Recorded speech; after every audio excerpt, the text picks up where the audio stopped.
মুসলমান মাইমুনা নামক মহিলাটা বাবা রাস্তার পাশে একটা গাছের তলাতে বসে বসে কান্না করে। সেই সময় মারওয়ান বয়স্ক লোক বাবা রে টুক টুক টুক টুক টুক করে যেন চলে গেলেন বাবা রে। সেই বয়স্ক মহিলাটা ঝরঝর ঝরঝর করে চোখের পানি ফেলে, ঝরঝর ঝরঝর করে চোখের পানি জল ফেলে। সেই সময় মারওয়ান একটু ভলিউম দাও। সেই সময় মারওয়ান বলতে লাগলো, শোনো মা, ও গো মা, তুমি কিসের জন্য কাঁদো? তোমার চোখে কিসের জন্য জল? সেই সময় বাবা বুড়া মহিলাটা বলল, বেটা শোনো গো, কি আমার দুঃখের কথা বলবো বেটা? কেন গো মা, কি হয়েছে একবার বলুন। বলে, বেটা আমাদের বাড়ির পাশে সকলের বাড়ি 2 তালা 3 তালা, সবারই বাড়ি বড় বড় বাড়ি বেটা। আমি একটা বিধবা মহিলা, আমার বাড়ি ছোট্ট, আমার বাড়ি ফুসে, সবারই বাড়ি দেখে আমার জ্বালা হয়। সবাই বাড়ি বড় করেছে, আমার দেখে হিংসা হয়। কেমন করে আমি বড় বাড়ি করতে পারব? বুঝতে পারছেন? আজকাল আপনার বাড়ি যদি 2 তালা 3 তালা থাকে তো আপনার বাড়ির পড়োশের জ্বালা উঠে যাবে, হ্যাঁ কি না? আজকে আমি বক্তা হয়েছি তো কত লোক, আজকে আপনি বিজনেসম্যান হবে তো আপনার পিছনে লোক লাগবে, হ্যাঁ কি না? আপনি মেম্বার, প্রধান, ডক্টর, হাজি, গাজী, নামাবি হবেন, ওই হাজিটা ভালো লাগে, বলবে কিনা? হ্যাঁ কি না? বল। আব্বা আমার সোনা মানিকের আরে আবার সেই সময় বলতে লাগলো, বেটা আমাকে এরকম করতে হবে বেটা, আমার যেন 2 তালা 1 তালা বাড়ির দরকার রয়েছে, সেই জন্য আমি বসে কান্না করতেছি। মারওয়ান যেন সুযোগ পেয়ে গেল বাবা, সুযোগ যেমন পেয়েছে মারওয়ান তখন বলতে লাগলো, মা তোমাকে একটা কথা বলতে চাই মা। কি এমন কথা বলবা বেটা? বলো বলো। ও আম্মা তোমার বাড়ি ফুসের বাড়ি রয়েছে মা, তোমার বাড়ি আমি 2 তালা 1 তালা করে দেব। বলে, বেটা কেমন করে আমার বাড়ি 2 তালা 1 তালা করবা? বলে, ও গো মা জননী, তোমাকে একটা কাজ করতে হবে মা, তোমাকে একটা কথা বলবো মা। কি এমন কথা বলবা লাগা? বলে, মা গো নবী মুস্তাফা নওয়াজা, নবী মুস্তাফার বড় নাতি ইমামে হাসানকে তোমাকে মারতে হবে, ইমামে হাসানকে বিষ পান করাতে হবে মা। ইমামে হাসানকে যদি মারতে পারো তোমাকে অনেক টাকা পয়সা ধন দৌলত দেব। বুঝতে পারছেন? ধন দৌলত দেব মা, মারতে পারবে? বুড়া মহিলার মনটা খারাপ হয়ে গেল, এই জায়গা হচ্ছে না, আমি জানি যে জায়গা হবে না, আগে আয় না গে, সামনে আসো।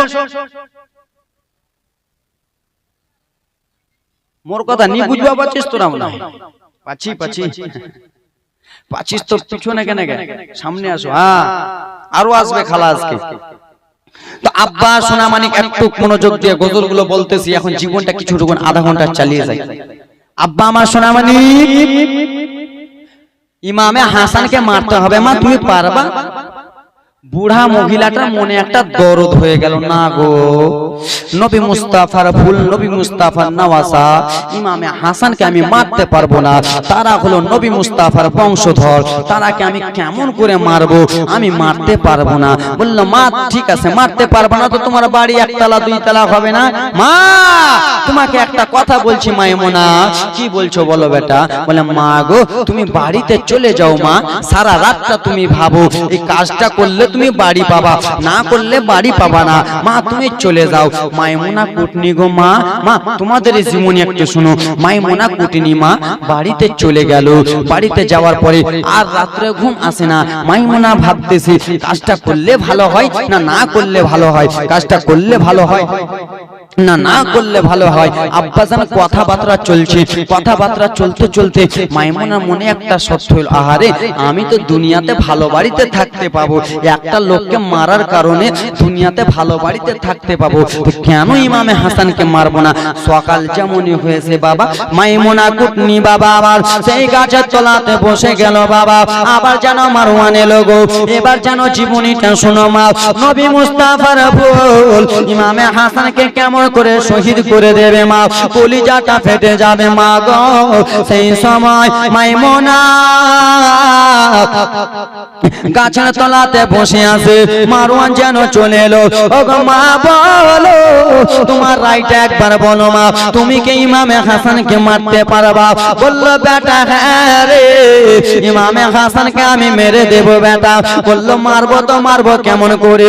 বলে মা ও মাইমুনা শোনো, মারার আগে একটা কথা বলবো। কি এমন কথা বলো? বলে ওগো মাইমুনা তুমি চলে যাও ইমামে হাসানের বাড়িতে চলে যাও। যেমন ইমামে হাসান বাড়ি থেকে পার হয়ে যাবে তখনই তুমি বাড়িতে ঢুকে যাবা। তখন ইমাম হাসানের স্ত্রী জাইদাকে বলবা জাইদা তোমার স্বামী কি খেতে পছন্দ করে? এই কথাবার্তা হলো বাবা। এইদিকে কুটনি টুক টুক টুক টুক করে বাবা চলে গেলেন ইমাম হাসানের বাড়িতে। বাড়ির কাছে যাইয়া গেটের ধারে লুকিয়ে রয়েছে কখন ইমামে হাসান বার হবে, কখন নবী মুস্তাফার ফুল রে কখন বার হবে, আর কখন আমি জাইদার সঙ্গে কথা বলবো। বাবা গো ইমামে হাসান নিজের স্ত্রী জাইদাকে বলল ও বিবি জাইদা আমি একটু ঘুরে আসি রে বিবি জাইদা, নানার রওজাটা একবার দেখে আসি। এই কথাবার্তা বলার পরে বারাদার ইমামে হাসান বাড়ি থেকে বার হলো। তেমনি মাইমুনা কুটনি রে ঘরের মধ্যে প্রবেশ করলো। যে দেখে বাবা গো ইমাম হাসানের স্ত্রী যেন এক জায়গাতে বসে আছে।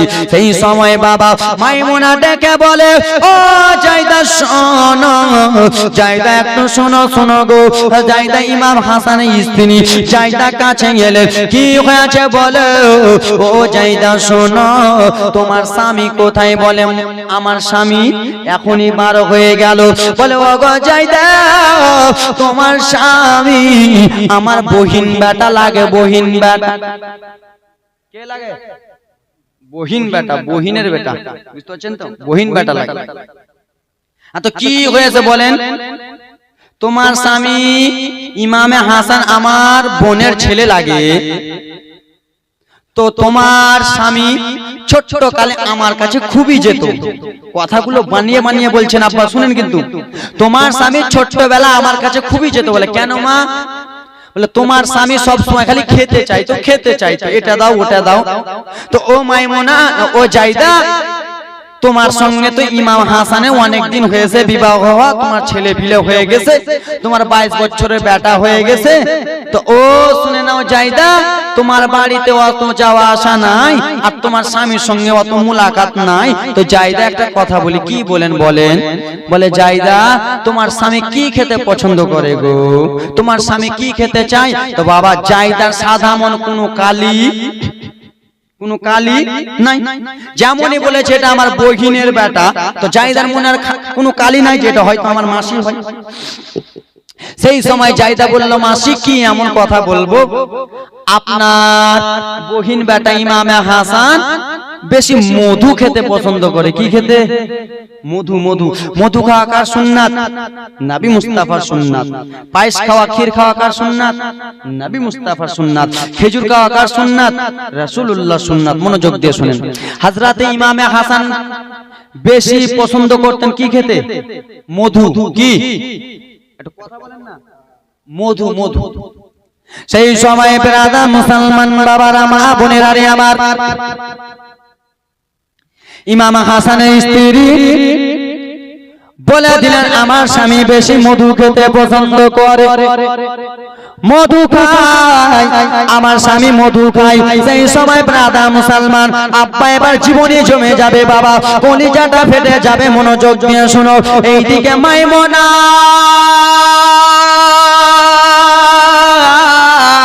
টক টক টক টক করিয়া যেন চলে গেলেন মারওয়ানের কাছে। মারওয়ান গো কি হয়েছে বলে? ও মারওয়ান শুনে নাও, আমার বহিন বেটা ইমামে হাসান বেশি মধু খেতে পছন্দ করে। দাও দাও দাও মধুটা দাও বাবা গো। একটা কৌটার ভিতরে কিছুটা মধু দিলেন বাবা। আব্বা একটু মনোযোগ দিয়ে শুনে নেন, কিতাবে প্রমাণ পাওয়া যায় ইমামে হাসানকে 3 বার বিষ পান করিয়েছিল। আর এক কিতাবে প্রমাণ পাওয়া যায় ইমামে হাসানকে 5 বার বিষ পান করিয়েছিল। কয়বার? 5 বার বা 3 বার? আমি আজকেই বললাম 3 বার। মনোযোগ দিয়ে শুনে নেন বাবা।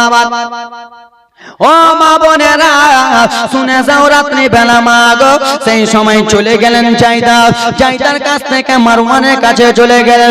ও মারওয়ান দাও দাও মধু দাও বাবা গো। একটা কৌটার ভিতরে অল্পটুকু মধু দিলেন।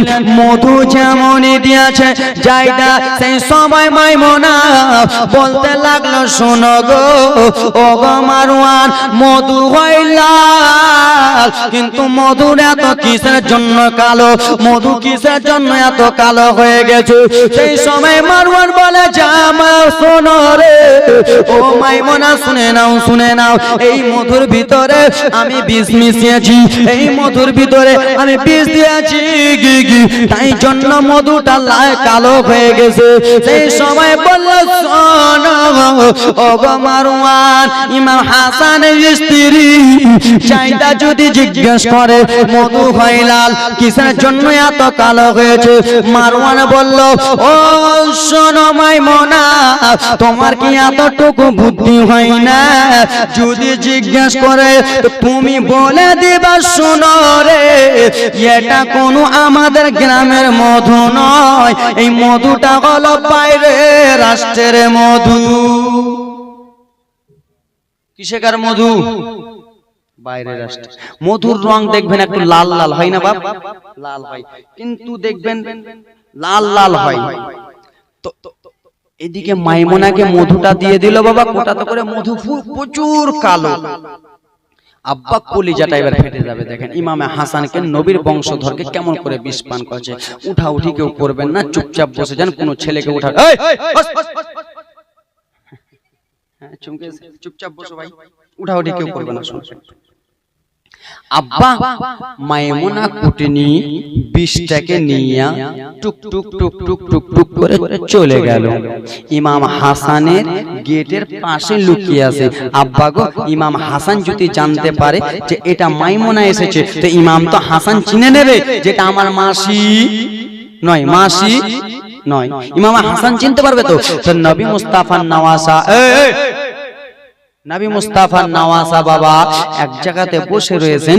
বসে থাকা অবস্থায় বিবি জাইদাকে বলল, জাইদা একবার বাইরে থেকে ঘুরে আসে জান স্বামী। ইমামে হাসান যেমনই বাইরে বার হয়েছে, মা কলিজাটা ফেটে যাবে, যেমনই বার হয়েছে মাইমুনা ঢুকে গেল। ঢুকে যে বলে, গো জাইদা তোমার স্বামীর জন্য মধু এনেছে, জাইদা লাও লাও লাও, তোমার স্বামীকে খাইয়ে দিবা, তোমার স্বামী আসলে খাইয়ে দিবা, বলবা মাসি দিয়ে গেছে। আব্বা জান ভাইজান আমার বাবা গো, কোন কিতাবে প্রমাণ পাওয়া যায় ইমামে হাসান স্ত্রী বিষ পান করিয়েছে 3 বার। কোন কিতাবে প্রমাণ পাওয়া যায় না না ইমামে হাসান স্ত্রী জেনে শুনে বিষ পান করায় নাই। ওগো আমার মা বোনেরা রে, শুনে যাও, রাত্রি বেলা যেমনই বিষের কৌটাটা দিয়েছে বাবা গো, ইমামে হাসানের স্ত্রী বিষের কৌটাটা এক জায়গাতে রেখে দিলেন।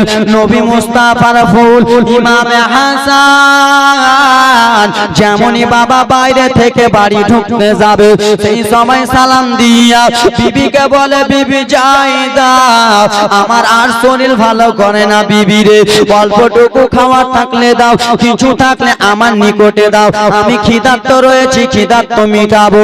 আব্বা গো, সেই সময় বিবি বলে, স্বামী বাড়িতে ওরকম কিছু নাই গো স্বামী, কিন্তু হ্যাঁ হ্যাঁ কিছুটা মধু মাসি দিয়ে গেছে, কিন্তু মাসি নয়, সে ছিল মাইমুনা কুটনি। বলে, ও গো স্বামী কিছুটা মধু মাসি দিয়ে গেছে, এই মধুটা খেয়ে আপনি থাকেন। বলে, ও গো বিবি তাড়াতাড়ি করে দাও দাও দাও মধুটা আমাকে একবার দাও। বাবা গো যেমনই মধুর টিপিটা খুলেছে ইমামে হাসানকে ঢেলে দিয়েছে বাবা নবী মুস্তাফার ফুল। ইমামে হাসান মধুটাকে যেমনই খেয়েছে বাবা যেইখান দিয়ে মধুটা গেল সেই জায়গা যেন জ্বলে যায় বাবা গো। একটা কাঁটা খায় যদি আপনি লঙ্কা দেন ওইখানে জ্বালা করবে কি করবে না? অবশ্যই জ্বালা করবে। কলা জিনিস হলো লরম রে মা আমার, হুলকুম জিনিস হলো লরম। যেমনই বিষখানা পান করেছে মধু যেমনই পান করেছে ইমাম হাসানের হুলকুম যেন জ্বলে যায়, গলা যেন জ্বলে যায়, মুসলমান পেট যেন জ্বলে যায়। ইমাম হাসান ছটপট ছটপট ছটপট করতে লাগলো। ও গো বিবি জায়দা শোনো, আমার আর ভালো লাগে না বিবি রে, আমাকে তুমি কি খাওয়ালা রে বিবি? আমার কলিজাটা জ্বলে যায়, আমার যেন গলাটা জ্বলে যায়। ইমামে হাসান ছটপট ছটপট করতে করতে মা বোন আমার দেখো দেখো কারবালার ঘটনা ছটপট ছটপট করতে করতে ইমামে হাসান যেন জমিনে পড়ে গেলেন বাবা গো। জমিনে পড়ে যে মা মা মা বলে ইমামে হাসান যেন কান্না করতে লাগলেন, মা মা বলে কান্না করতে লাগলেন। সেই সময় বাবা বিবি জায়দা বলে শোনো আপনি আর কানিয়েন না স্বামী গো, আপনার চোখের পানি